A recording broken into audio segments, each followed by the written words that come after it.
ये मलबा एक विमान का है जिसमें फंसे यात्रियों की जान बचाने की कोशिश के लिए हर जोखिम का सामना किया जा रहा है। ये सिरहन पैदा करने वाली तस्वीरें एक विमान हादसे की हैं। दरअसल शुक्रवार को केरल में कोझिकोड में एक बड़ा हादसा हो गया। कोझिकोड एयरपोर्ट पर एयर इंडिया का विमान रनवे पर फिसल गया। रनवे पर विमान के फिसलने के बाद विमान क्रैश हो गया और 2 हिस्सों में टूट गया। खबर है कि भारी बारिश की वजह से रनवे पर उतरने के बाद विमान फिसल गया और 30 फीट गहरी घाटी में जा गिरा। इसके बाद विमान 2 हिस्सों में टूट गया।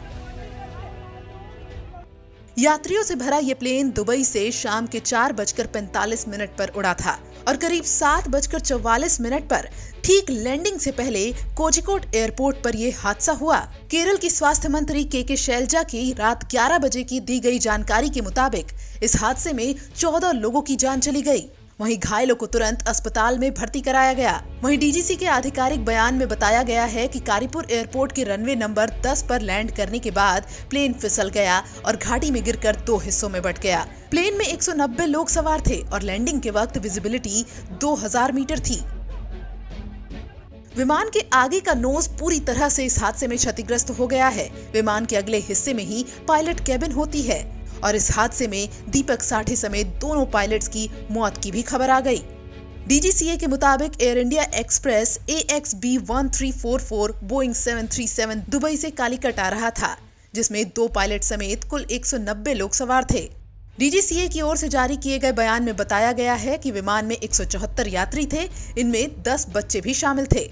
वहीं हादसे की खबर मिलते ही तुरंत मौके पर फायर ब्रिगेड और एम्बुलेंस की कई गाड़ियां घटनास्थल पर पहुंच गईं। एनडीआरएफ की कई टीमें राहत बचाव कार्य में जुट गईं। विमान हादसे में अब तक 18 लोगों की मौत हो चुकी है। इनमें 2 पायलट शामिल हैं। 4 कैबिन क्रू समेत बाकी के सभी लोग सुरक्षित बाहर निकाले गए हैं। इस पूरी घटना में बचाव कार्य पूरा हो चुका है, लेकिन इस हादसे में कई लोग घायल हुए हैं, जिन्हें मलप्पुरम और कोझिकोड के अस्पतालों में भर्ती कराया गया है। इस हादसे को देखते हुए एयर इंडिया दुबई ने एक हेल्पलाइन नंबर भी जारी किया है। एयर इंडिया लगातार इस हादसे में मदद पहुंचाने की कोशिश कर रही है। दिल्ली, मुंबई और अन्य जगहों से इस काम के लिए स्पेशल टीम्स बनाई गई हैं। इस हादसे में पीएम मोदी ने मुख्यमंत्री पिनराई विजयन से बात की। उन्होंने लिखा, कोझिकोड में हुए विमान हादसे से आहत मेरी संवेदनाएं उन लोगों के साथ हैं जिन्होंने अपने प्रियजनों को खो दिया। घायलों को जल्द से जल्द ठीक किया जाए। केरल के सीएम से बात की। अधिकारी घटनास्थल पर हैं और प्रभावितों को हर संभव सहायता प्रदान कर रहे हैं। इसके साथ ही राजनाथ सिंह, राहुल गांधी समेत कई नेताओं ने इस हादसे पर अपना दुख जताया।